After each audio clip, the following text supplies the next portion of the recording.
Okay. Thank you everyone for joining us from Europe and from Asia and other parts of the world. I'm Elizabeth. I'm a member of the IFLA Artificial Intelligence Special Interest Group, and I'm here joined by our convener of our group, Andrew Cox, Professor Andrew Cox at the University of Sheffield, my colleague Freddie Zia from Singapore, and our two speakers, of course, Dr. Vasilis Katsouros, he's joining us from Athens, and Dr. Xianggang Gui, he's also from Singapore, yes? Yes. Good. So I will give the floor to Professor Cox just now, just a brief introduction of yourself and the IFLA AI SIG, and then we'll move on to Freddie Zia to say a couple of words. Andrew? Yes. Hi, everybody. Thanks for coming along to this session. Apologies, we've had a few technical issues, but we managed to solve them, which is great. I think this is a really important topic that everyone's really interested in about developing large language models that aren't just like very English orientated and very commercially driven. So I think it's a really important topic, and it's something we're trying to explore as part of our wider webinar series. We've had a few previous webinars. We've got some others planned. I hope you'll participate in those. But I think best to crack on with the talks. But I think, am I passing to Freddie?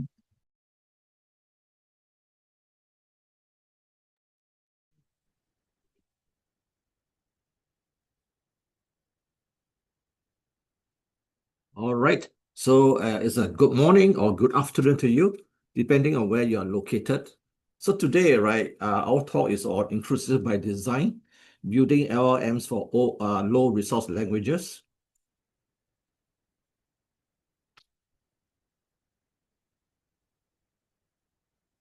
Next slide. Oh, this one. Okay. Okay, and we are a part of the IFLA Special Interest Group on AI. The agenda today will be, this will be our agenda. So we have two sharing sessions, and then we will have the Q&A at the end of both speakers. So you can post your questions in the chat, or you may choose to unmute to speak.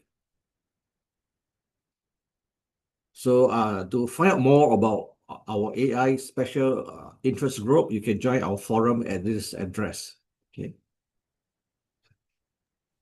Okay. So, thank you.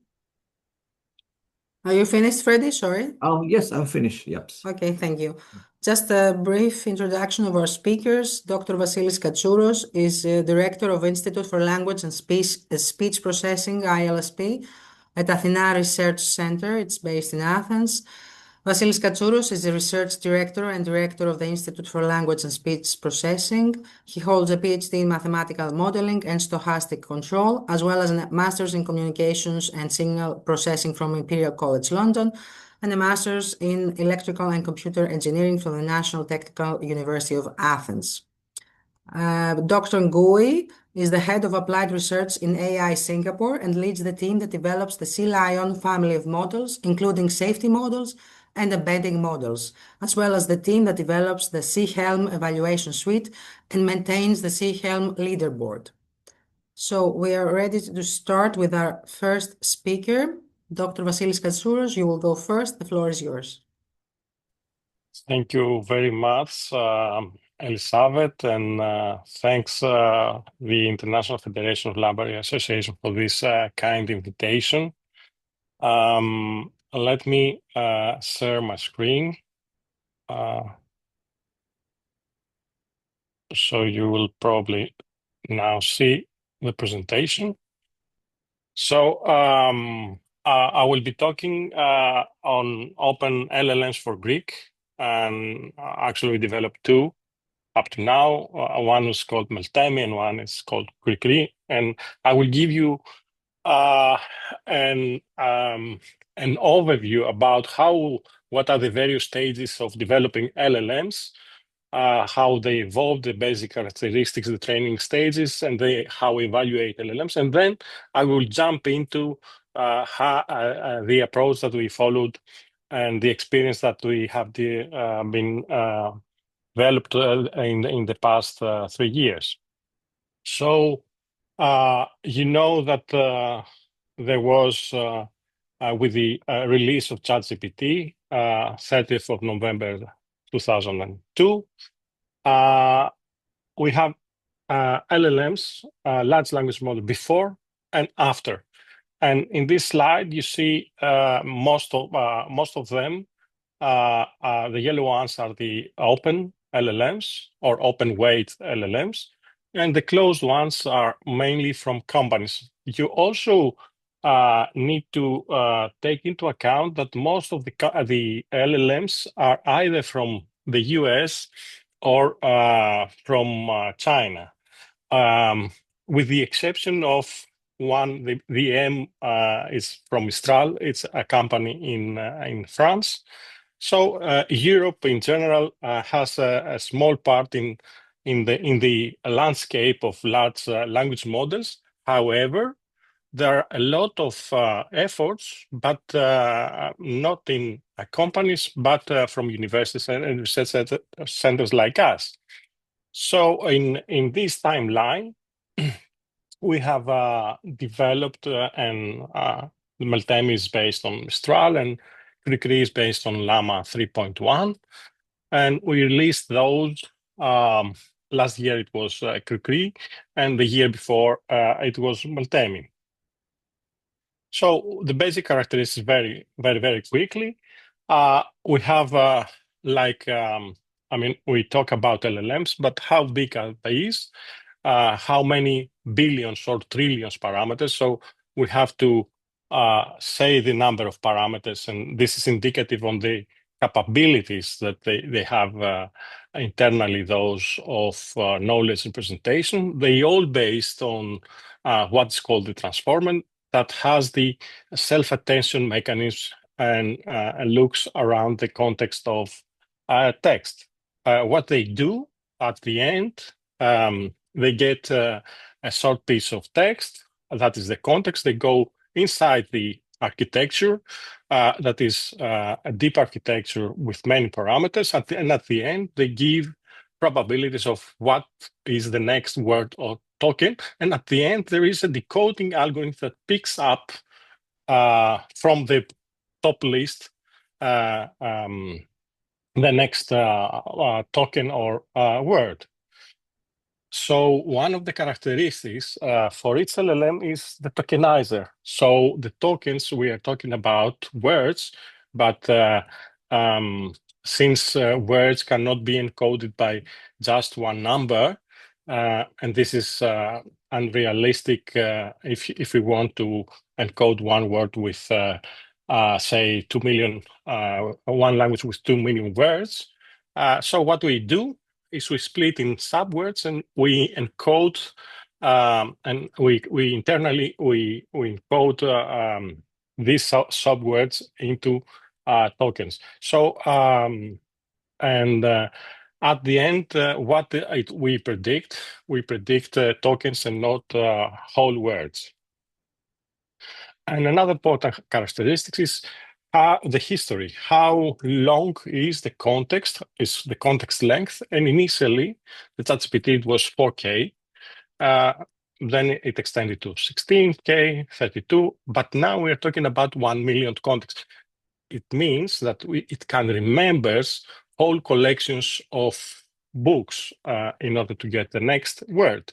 And actually, the architecture is like that. You get the numbers, the tokens in the input. You go through the transformer, and you have the probabilities at the end and the selection algorithm for the next token prediction.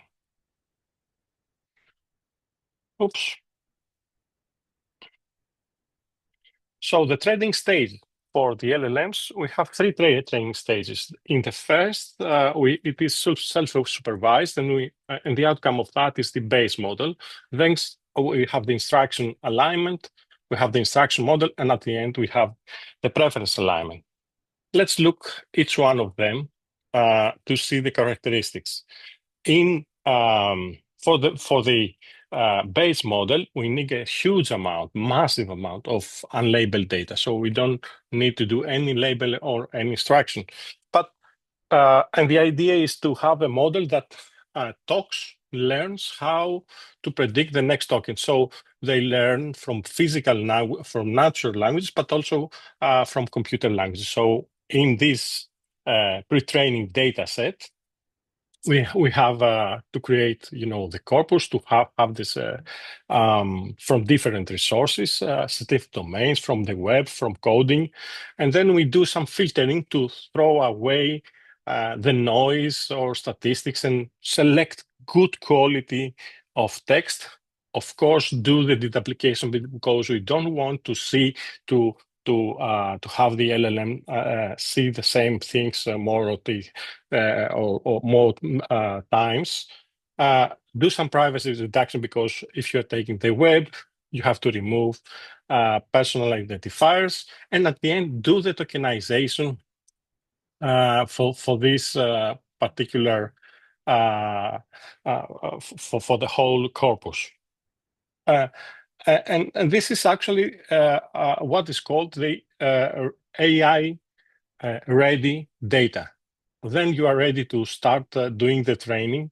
And to give you from the tokenizer point of view, normally depends on the language, but in English we have tokens.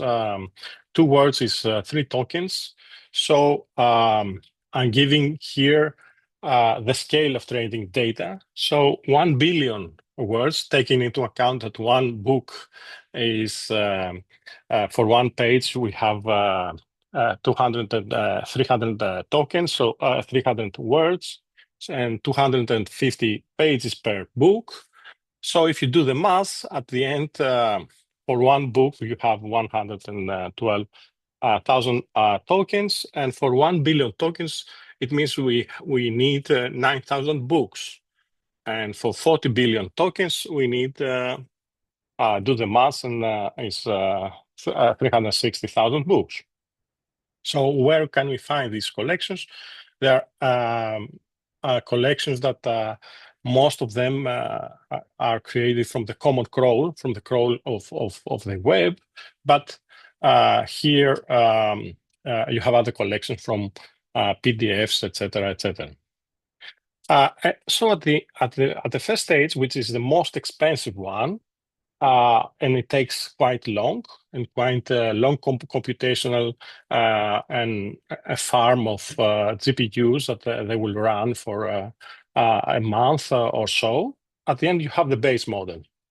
And then you have to teach the model to follow the instructions like humans do. So in this case, we need to give them instruction data. And this kind of collections, that was an old one from Stanford, but now there are many, many other collections out there. The idea is to make, to make instructions in this way. Put the instruction, put the input text, and then produce the output. And try to cover this instruction data in different domains. In language, in mathematics, from mathematics, and do translation, etc., etc. And at the end, so at the next the second stage, we have the instruct model. So we have a model that follows the instructions of humans.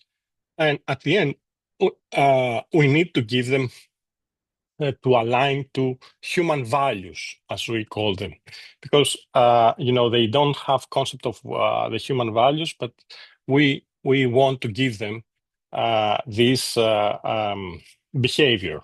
So here we tune the model with respect to a reference model to find, which answer is better. So in this stage, actually, we give them 2 examples. One is the good one, the chosen one, and one is the rejected. And this way, in this example is real alignment example. You can remove, for example, racism from the way that the model will respond. So this is a very important step, and here we define the behavior of the model, and actually all developers pay very much attention at this stage. Evaluating LLMs. There are several benchmarks out there. Some of the most common one is the ARC, data equations from different domains, and from translation tasks, etc. But most of them were in English. So how will we develop the Meltemi and the Krikri? So we had to make some decisions before starting. Training from scratch, meaning that we have to collect all the multilingual corpus and do cleaning everything and produce not billion but trillions of tokens. This is very expensive because you need to have access to. It's very cost. And the cost of getting the computational access is very expensive. The approach we follow is to take one open model and continue training following the 3 stages as we described before. So initially we took Mistral 7 billion, so 7 billion parameters as foundation model, and we started from that, and we give them data that we will see in next. And the next model was Krikri that was based on Llama 3.1. For both models, we had to do the tokenizer. Actually, they share the same tokenizer, but the initial models had different vocabulary. So the tokenizer gives the vocabulary. So we extend the vocabulary of the original models to with our own tokens, meaning that we give them some initial knowledge, new tokens, new words that they were not aligned with the rest of the semantic space of these models. And in comparison with the original one, so you can see here that the Llama 3 had 21 tokens for encoding this particular sentence. GPT-4 is 17, but the Krikri tokenizer is 9 tokens. It means that it's more expensive to use to produce because we are producing token after token. So meaning it was more or less character-based generation. Whereas for Krikri, it was the subwords or the tokens for encoding the same sentence. It was less, so it was less expensive computationally. We followed the 3 training stages of pre-training. So we took the base model, not the extract model, and we had to do some work on developing our training corpus. We had to produce fine-tuning and instruction data, and also to produce some data for alignment. We had the same pipeline, especially from resources from the web, where we had to filter everything and in order to produce a raw text, for example, from the Greek Wikipedia. This is what we see. Behind the scenes is this code, and at the end we want to produce very clean text in order to start the first stage of continuous pre-training. How much of this pre-training data? We had 28.56 billion tokens from the Greek language. However, since the original model, we wanted to have, not to forget the English language. So we put a mixture of the English language as well. And we also put we included a parallel corpus of English Greek translations in order to align these two and start, because the new words, the extended of the vocabulary, we wanted to help and transfer knowledge from English to the Greek language. In Krikri, we increased the number of tokens, so it is 66.1. We also included the old-fashioned of Greek, like polytonic Greek or ancient Greek, but we also included code and maths. And this is very important because we realized that maths and code help natural languages to produce structured way of answers.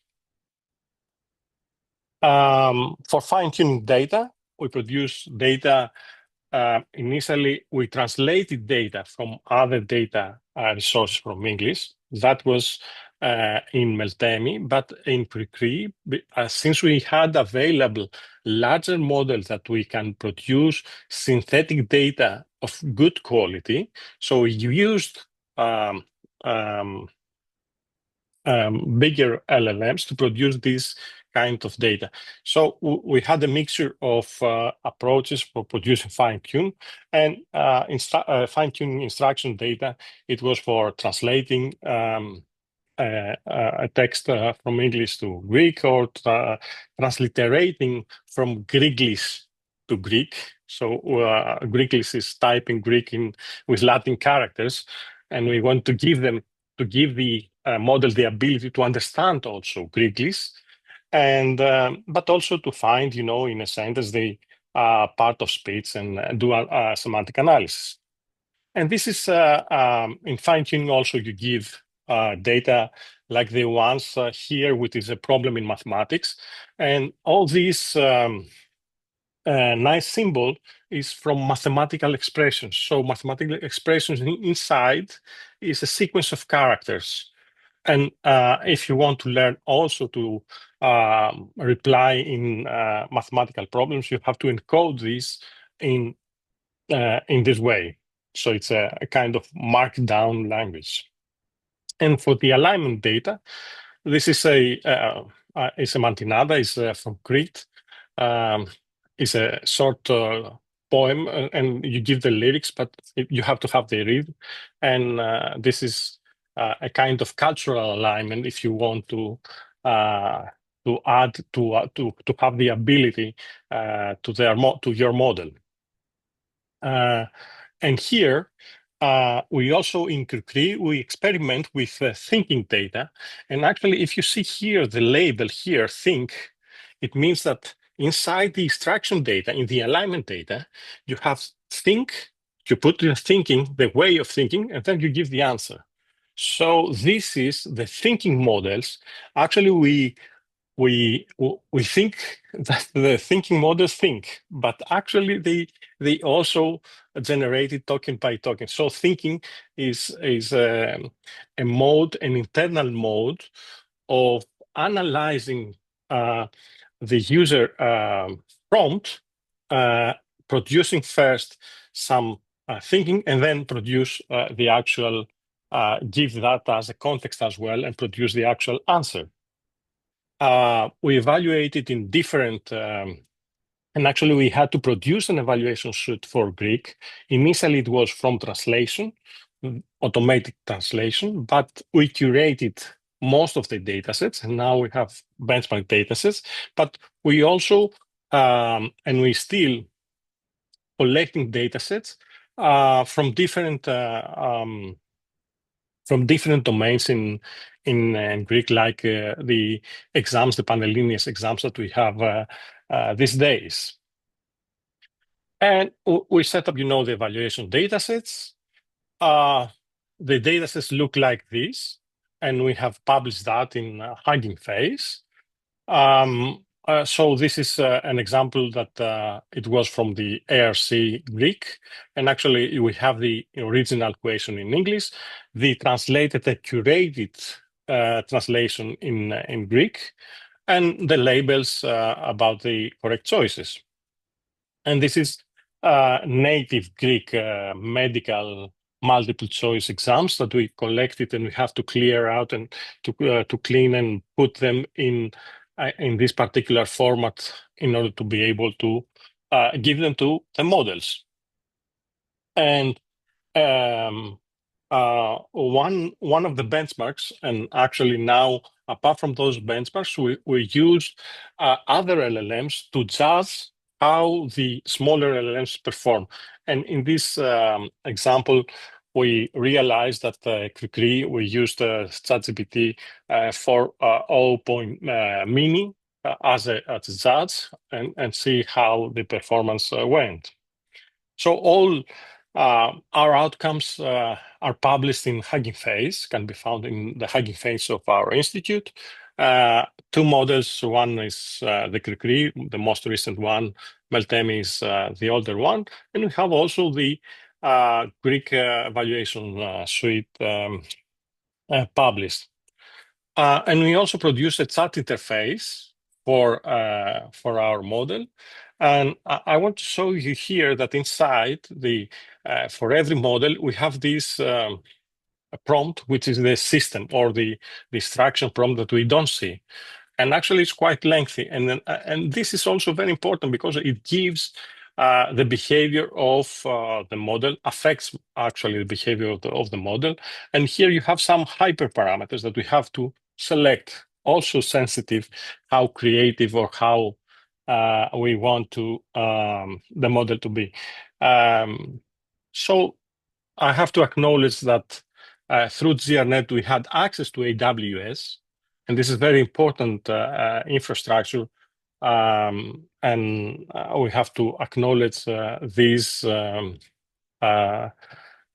give credits to the hyperscalers as well. And thank you very much for your attention.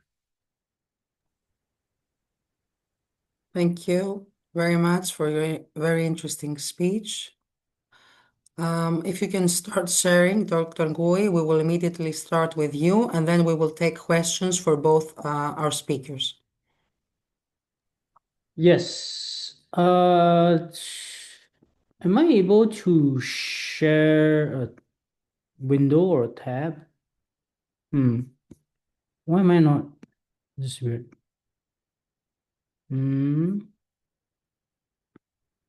Because I have my slides on Google on my browser because there is an embedded video. This is strange. Okay, you know what? I'll share my there it is. Okay. It was just not showing up. Okay. I hope everybody can see this. Looks good on my end. Okay, so Yes, we can see it. Thank you. Okay, thank you. Thank you for the confirmation.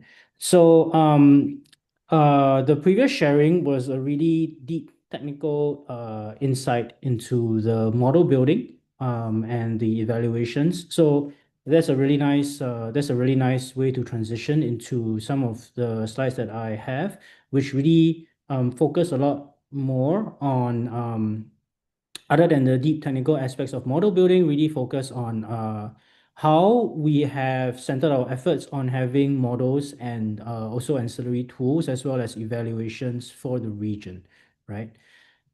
So I'll start with a quick introduction into what AI Singapore is. It is a national program funded by the National Research Foundation in Singapore, right? And the idea really is to make Singapore into a hub, right, for AI, right?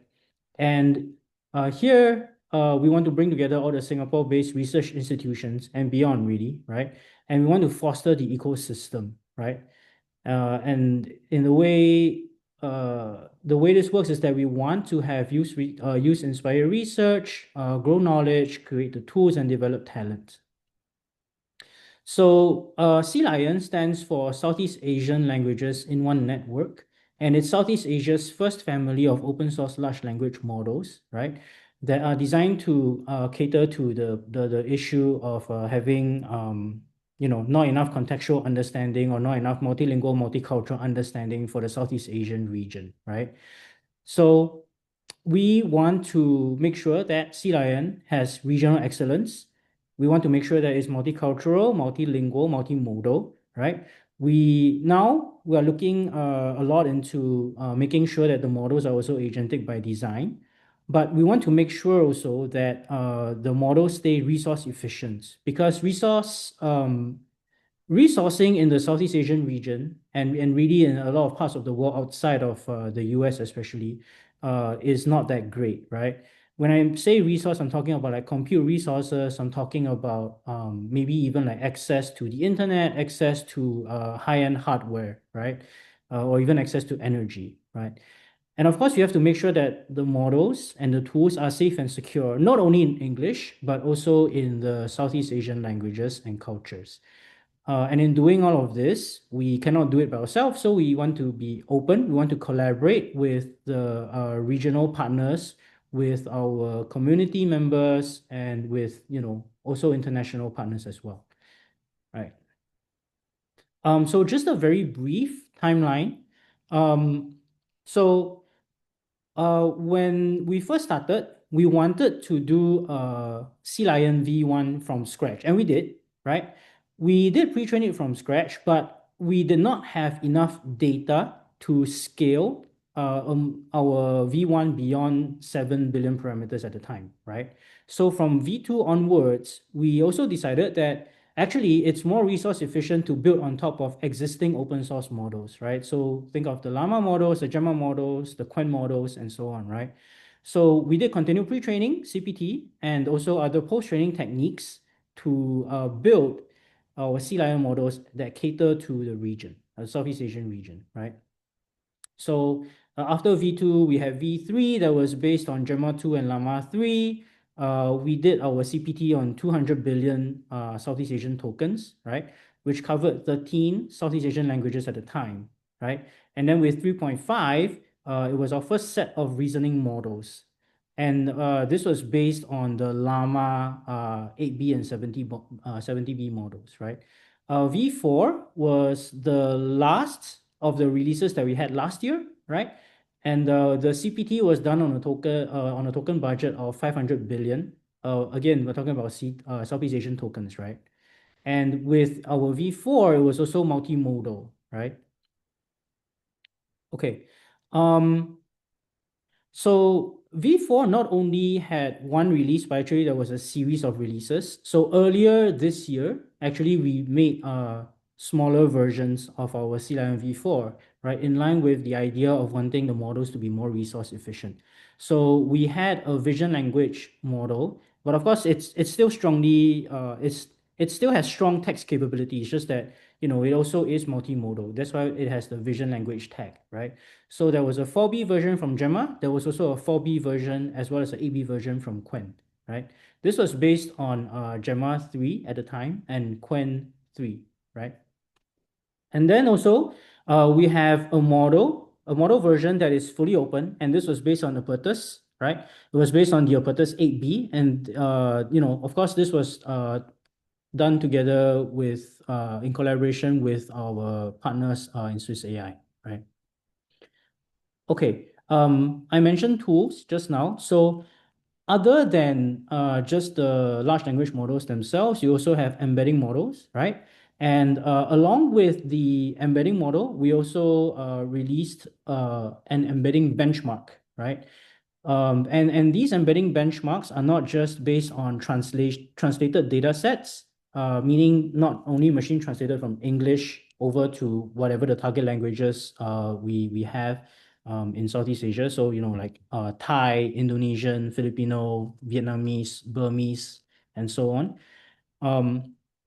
We really involved our native speakers to help us to validate some of the translations. Of course, we couldn't validate everything because there's a lot, but we did engage our native speakers from the various communities to help us to validate. And also sometimes we had to involve them to make sure that They give us appropriate feedback on whether the data is good enough or not, whether there are any improvements that need to be made, and so on, right? So that's one of the tools. Another tool is Seaguard, which is our line of safety models, right? This is just kind of the latest versions of them. So we have safety models that are based on Quen, Llama, and Gemma, right? Of different sizes. But I will say that the Gemma Seaguard 12B is actually the most performant one. Yeah. And of course, we find these to be highly relevant for the region because safety models, even if they work well in English, you'll very quickly find that they may not actually be able to detect adversarial prompts or maybe like culturally inappropriate or culturally sensitive or even just like toxic prompts in other languages, right? So we had to train these safety models in order to cater to the region. And just as with the embedding models, we also designed our own Southeast Asian safety benchmark, right? Which also again shows where the gaps are, and hopefully the models that we have will cater better to the region. Okay, so I mentioned agentic by design, right? So really, for the people who are more savvy on how some of the what some of the latest trends are with LLMs and their adoption. So there's agent harnesses, right? OpenClaw is a really popular one. Hermes agent is another really popular one. For those who are more familiar with like the Chinese versions, then there's also like QuenPaw, right?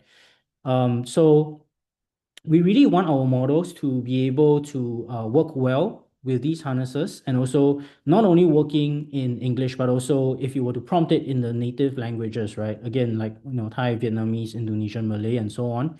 We want it to be able to immediately be able to understand the cultural and linguistic nuances in those prompts and be able to really capture the intent in those prompts in those native languages, right? So I mentioned evaluations just now. Beyond the Southeast Asian evaluations for embedding models and safety models, we actually also do have the mainline of evaluation benchmarks for Southeast Asian languages, C-Helm, and this was built in collaboration with the Stanford Helm team, right? We have quite a few data sets that actually we are currently integrating into C-Helm even now, because the C-Helm data sets and leaderboard are being actively maintained and developed, right? So this is not something that we just put out there and then leave it static. It is something that we are constantly working on because we do want it to be part of the digital infrastructure that we provide for the region to help people understand like what is the state of the art when it comes to linguistic capabilities and linguistic understanding for Southeast Asian models, right?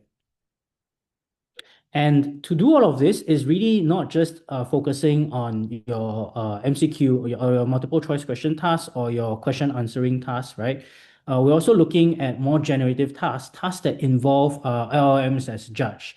So we need to make sure that the judges are also able to actually provide appropriate, relevant, and reliable judgments for the prompts and responses in those native languages, right? Not just in English.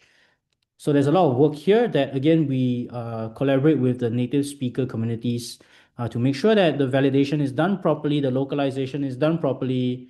A lot of times, actually, they contribute very directly to the developments of the data sets themselves as well.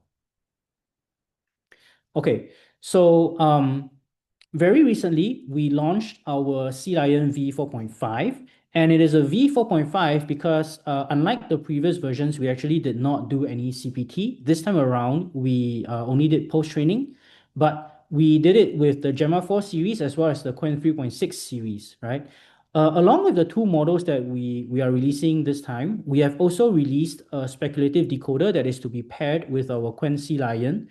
And this speculative decoder, we think, is very helpful for helping to make sure that the inferencing for users when it comes to using the Quen Sea Lion version is faster. So it can deliver up to 6 times faster throughput. So it's going to be much faster. There'll be a quick video in a few slides to show what that looks like. But before that, just to kind of explain what actually is a speculative decoder, right? So it is a drafter model. And in the case of the Sea Lion spec decoder, it doesn't only draft token by token, meaning it doesn't do like a next token prediction. It drafts an entire block of tokens at one go, right? So the main model will verify the entire draft block, and if it accepts the draft block, then that will actually result in a speed up, right?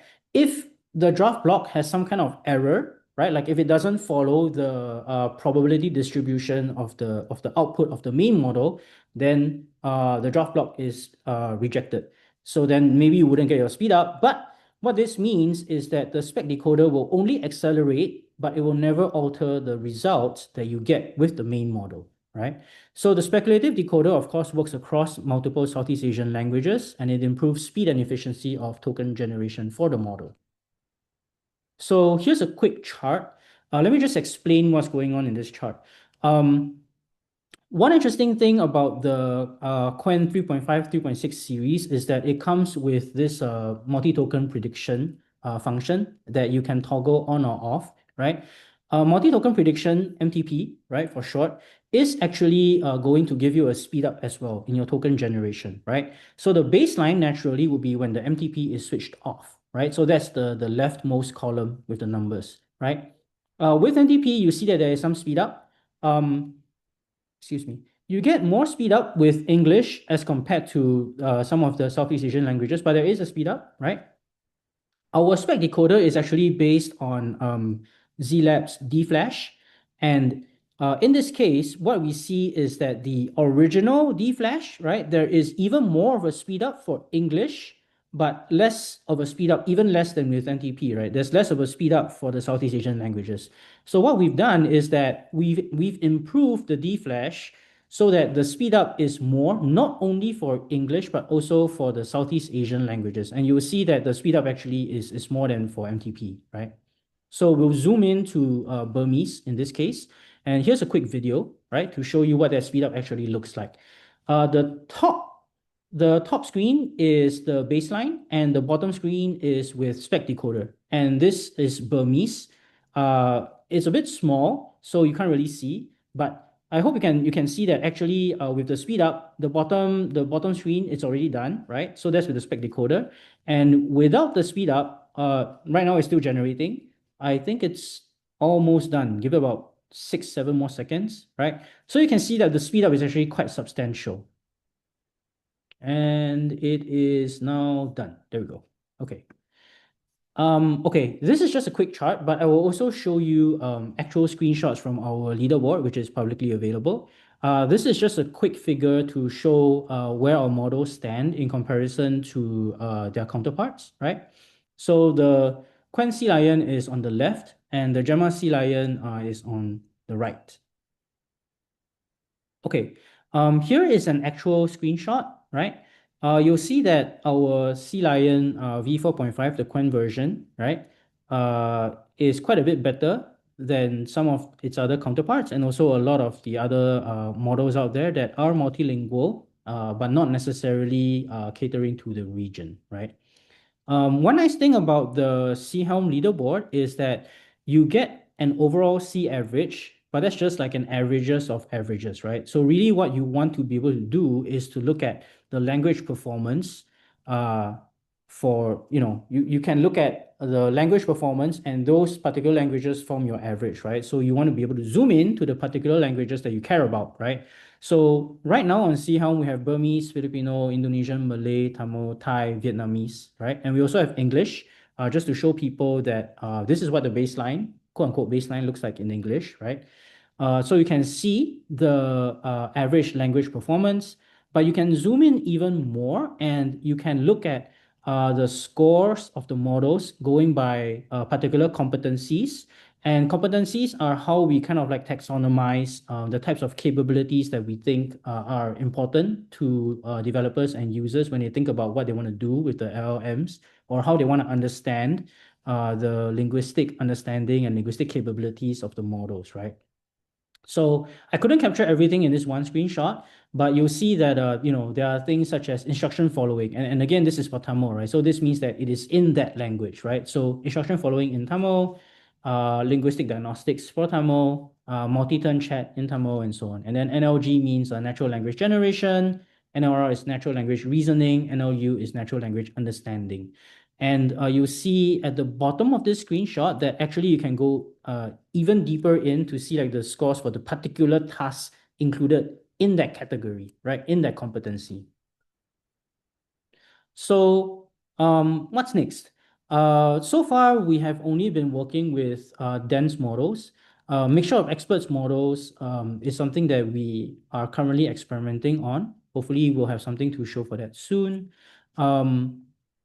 And then in terms of capabilities, we will continue to look at agentic capabilities. We'll definitely continue to look at new training methods, especially training methods that will be helpful for making Sea Lion better for multicultural and multilingual, right?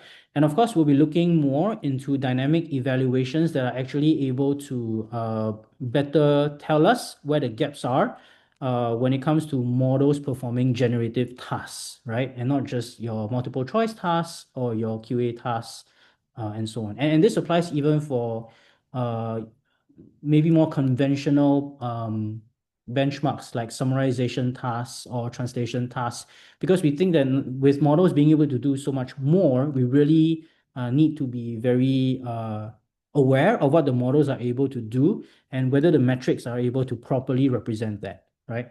On the data side, we're actually working on, I say working on, but this is already in progress and there are already websites and publications up around this. Project Atlas.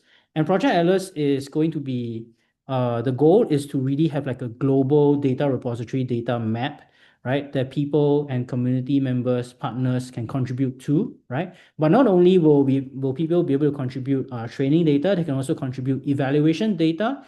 And we also want to have like a LLM arena where people are able to test certain models in specific capabilities or specific topics, if you will.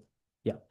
We're also, of course, working on applications of models, right? So looking at deploying Sea Lion models for edge devices like mobile phones or maybe like maybe more middle of the range laptops, for instance, right?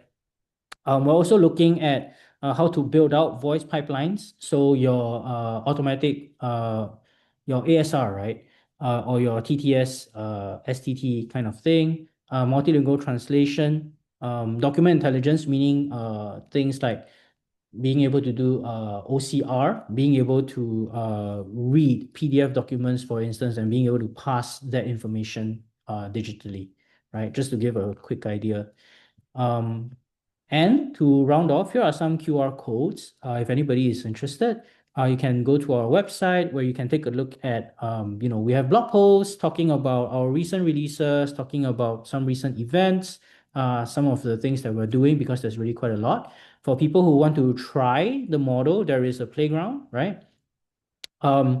If there are people who are interested in thinking about really actually deploying the models or having access to the models via hyperscalers, that's available too. For evaluations, our leaderboard is available for public perusal, and the datasets are also available for download. Yeah. Okay. And that's the end of it. Thank you. Thank you very much for your presentation. We will immediately take questions from the audience in case someone wants to leave early. We already have one question in the chat box. If anyone else would like to share their hand, and we will allow them to talk. Just raise their hand. Now, the question from Patricia is, do the panelists have a view on the roles or value of professional translators in these AI environments and developments? If anyone would like to go first. Maybe I can start, if that's okay. Yes, please. Our view, well, not just for professional translators, but really this applies to anybody with specialized knowledge, right? Essentially any domain expert, right? We really value the input from domain experts, whether for the purposes of having more representative and accurate cultural representation, or more accurate domain knowledge representation in those native languages, not just in English, right? So professional translations has a very interesting place in all of this, because machine translations, as they are now, cannot capture a lot of the nuances, right, that comes with any text. For example, if you have an idiomatic expression or some kind of metaphorical expression in, say, like in Greek, or in any non-English language, really, and you try to translate that into English using a machine translation, it's going to be difficult, right? If you use an LLM and you prompt it right, it's probably able to do it, but that's like a really expensive way to do your translation, right? So in an ideal world, with help from professional translators, it actually would be really nice to be able to somehow imbibe this knowledge into machine translation tools or into models, so that they can do this type of translation more efficiently, more effectively. That said, one of the existing challenges is that translations sometimes are quite subjective, right? And again, this is not only restricted to the domain of translation. Really, there's a lot of subjectivity around like cultural topics and mostly anything else, right? Unless it's just like scientific knowledge, that's usually quite objective. So with things that have more subjectivity in nature, usually it is better to have some kind of prevailing standard, right? So that would usually be a more structured way to work with the domain experts, in our view. Dr. Katsouros, would you like to take?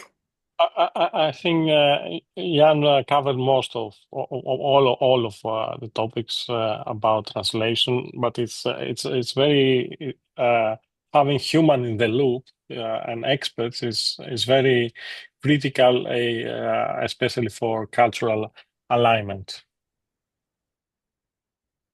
I have a question for you, Dr. Katsouros. I mean, Yang already mentioned in his presentation that they employed the communities, I think, in order to evaluate, yes, the results that they were getting from their LLM. Did you work, Dr. Katsouros, with ordinary people from the community, or just scientists and data from the web? Well, for the evaluation, for the standard Yes, if benchmarks, it was giving correct answers in the right order. The idea, and that's our selection of having 8 billion parameters models, is to be able to deploy that in and not very expensive infrastructure and be used by SMEs. So we have input from different applications that they have deployed the Krikri in their pipelines on their own data and for their own applications. So they tune it for in different domains. So it's not for us. I mean, for the evaluation we used human in the loop, as I said, because the original automated translation benchmark dataset were not very good. So we had to humanly correct everything and produce also native Greek benchmark for the evaluation of the models.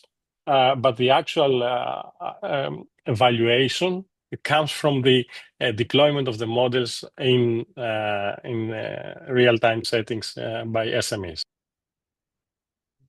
Okay, thank you. We have a question in the chat again to both of you. What kind of usage levels are these LLMs getting? And why types of questions are being asked? What, I guess he means, what types of questions are being asked by users?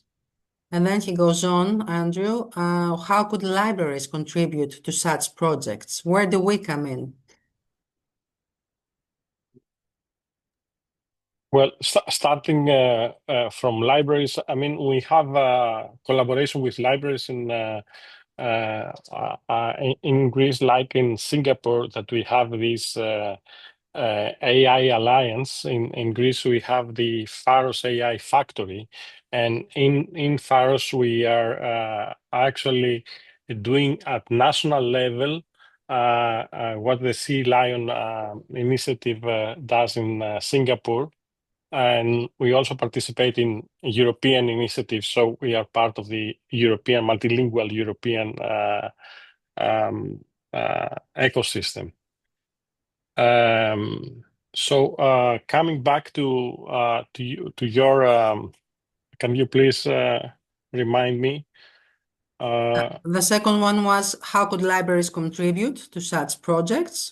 We have collaboration with different libraries, and we have libraries as content providers for more data because we need massive collections. And as Yang said about document intelligence, so if we want to have good OCR for old papers, for example, or for old newspapers, then you have to have samples from this data and tune your models to that. So we have as data providers, but we give them back applications. So we tune models and we give them back tuned models to for automated metadata creation or for doing some work internally for the library. So we collaborate with them, and we have a two-way collaboration.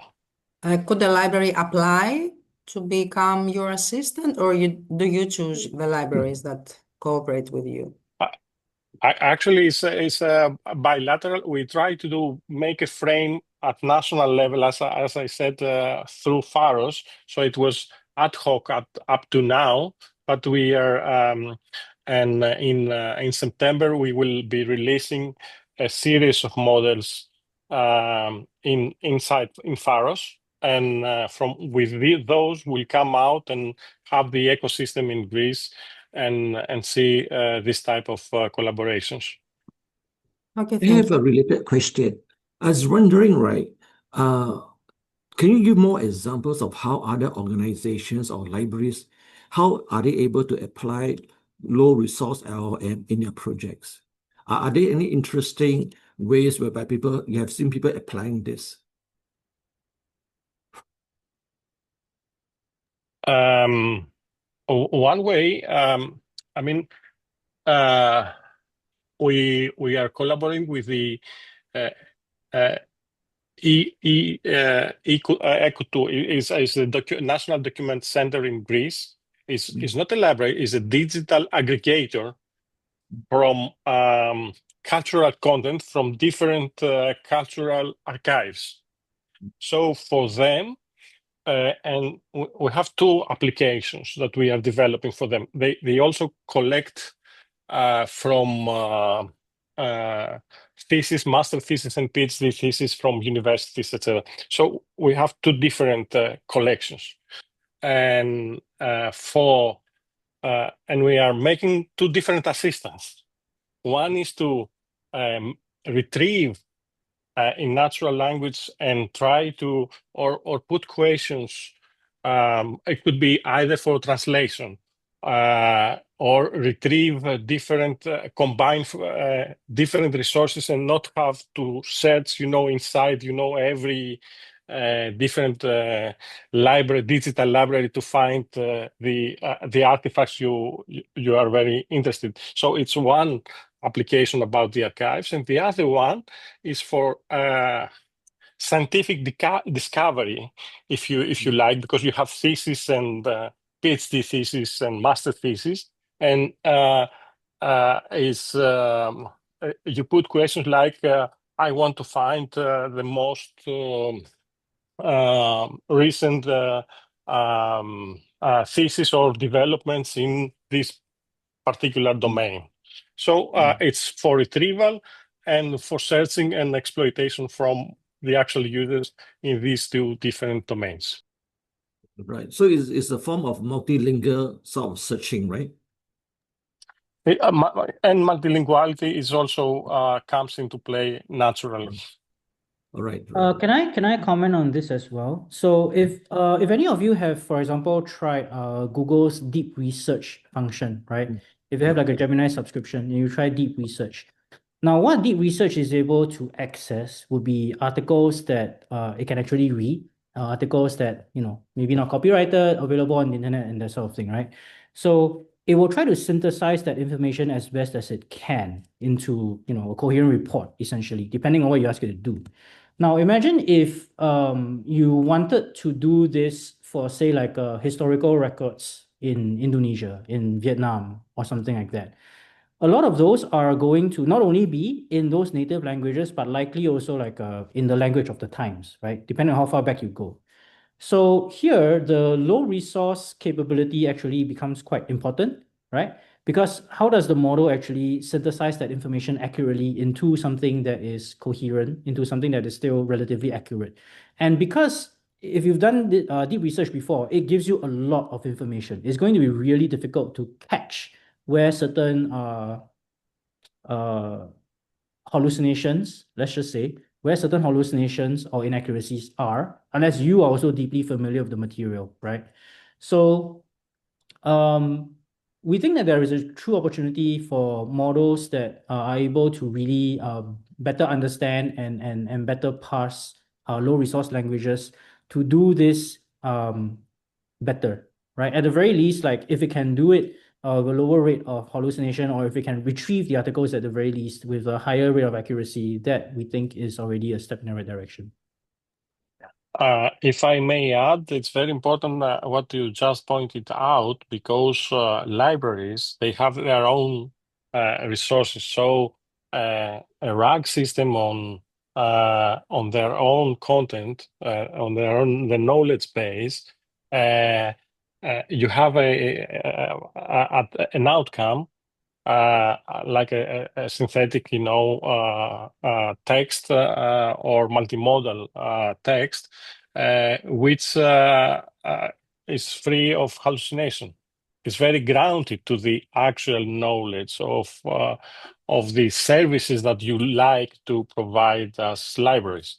So, and it can be thematically, or it can be more general.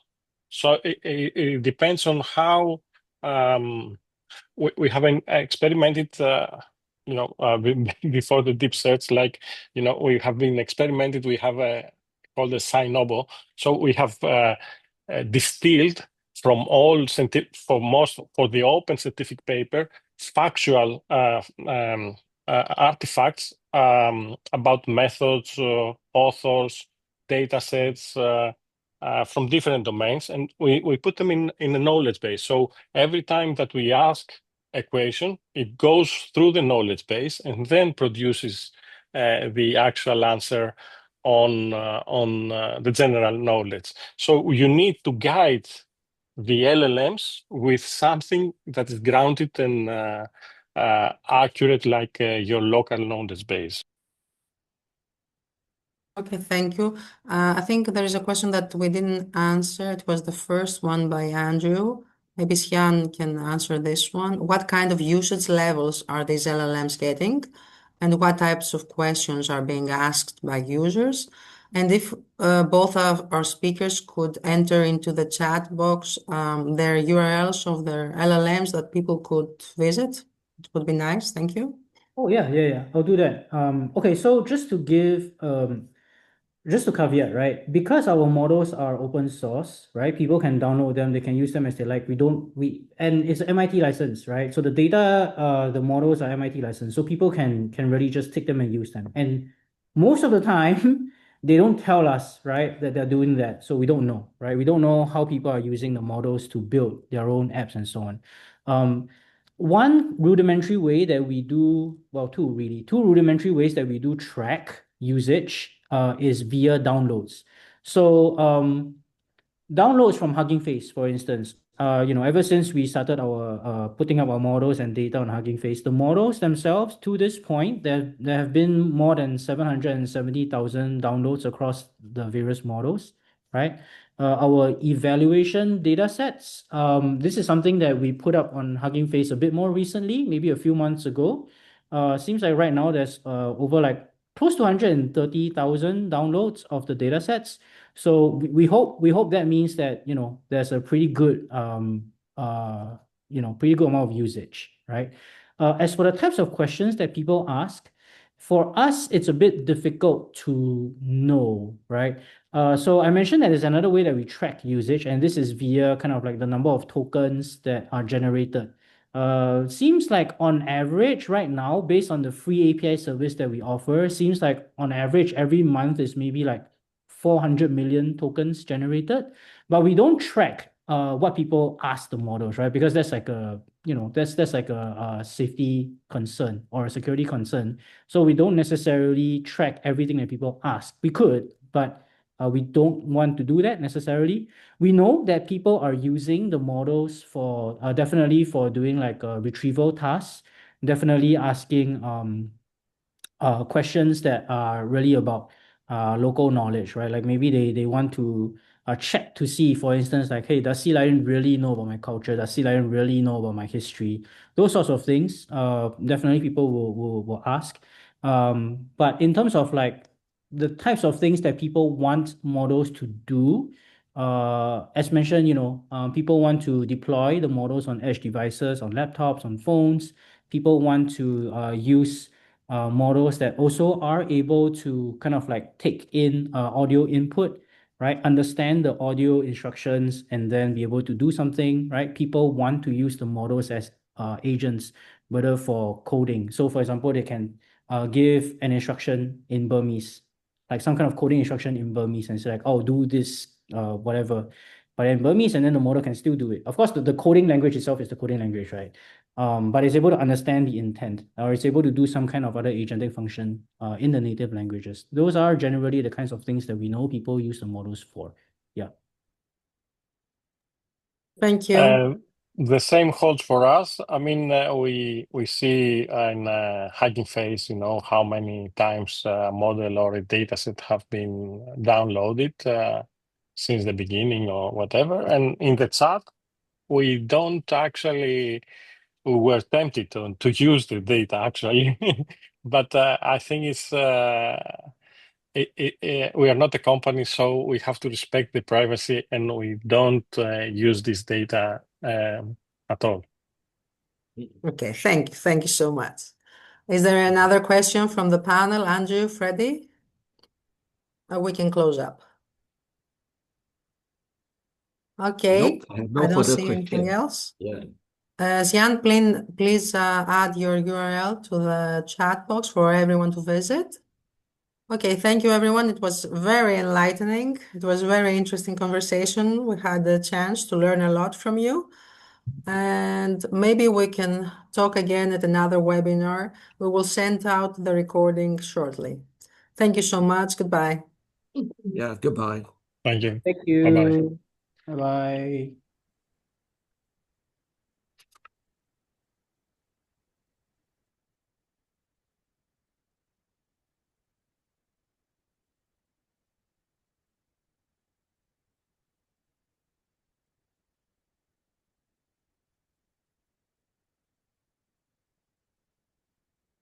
Oh, bye now, right? Bye. I just let it open for the people to copy the URLs.